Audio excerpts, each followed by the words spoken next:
सच्चिदानन्दरूपाय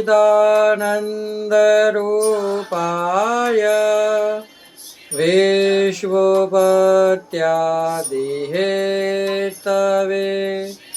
तापत्रयविनाशाय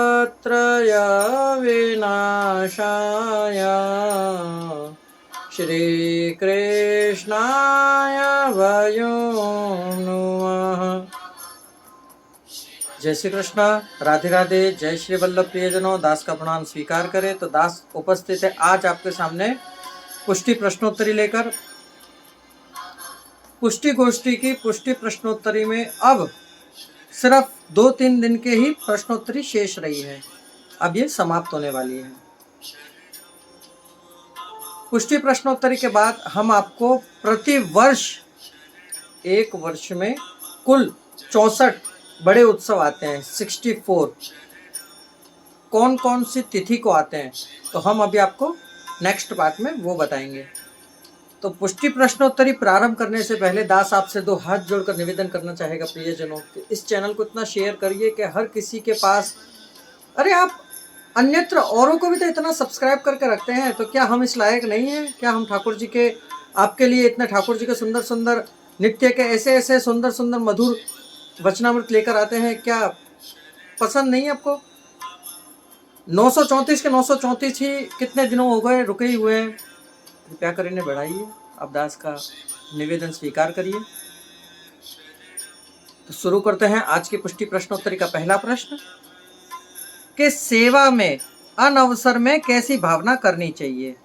तो सेवा के अनवसर में वेणुगीत, युगल गीत अथवा सत्संग द्वारा विप्रयोग की भावना करनी चाहिए। श्री गोसाई जी ने कौन से वैष्णव को रत्न जड़ित गोवर्धन और दूध से भरे हुए गोविंद कुंड के दर्शन कराए थे? तो श्री गोसाई जी ने कणबी पटेल को रत्न जड़ित गोवर्धन और दूध से भरे हुए गोविंद कुंड के दर्शन कराए थे। गोविंद कुंड जो अभी इस धरा पर आनेर गांव में ब्रजमंडल में विराज रहा है, ये दास आपका वहीं का है। प्रतिवर्ष टिप्पणी तिथि पत्र की शुरुआत किसके कहानी से हुई? तो प्रतिवर्ष टिप्पणी की शुरुआत कृष्ण भट्ट की कहानी से हुई। अगला, श्री गोपीनाथ जी की बेटी जी का नाम क्या था? तो श्री गोपीनाथ जी की बेटी जी का नाम था सत्या जी। अगला, श्री गोसाई जी ने कौन से वैष्णव के लिए यमुनाष्टपदी रचना करी थी? तो श्री गोसाई जी ने मथुरा के एक सनाड्य ब्राह्मण के लिए यमुनाष्टपदी की रचना करी थी। श्री गोसाई जी के रचे हुए प्रेक पर्यक शयनम का भाव किस किस को आप श्री ने समझाया? तो श्री गोसाई जी के रचे हुए प्रेक पर्यक का शयनम का जो भाव कपड़वंश के उदम्बर रेणा और चाचा हरिवंश जी को समझाया था। श्री गोसाई जी ने भक्ति हंस ग्रंथ किसके लिए रचा था? तो श्री गोसाई जी ने भक्ति हंस ग्रंथ खंबात के मुरारी आचार्य के लिए रचा था। अगला, श्री गोसाई जी ने भक्ति हेतु निर्णय ग्रंथ किसके लिए रचा?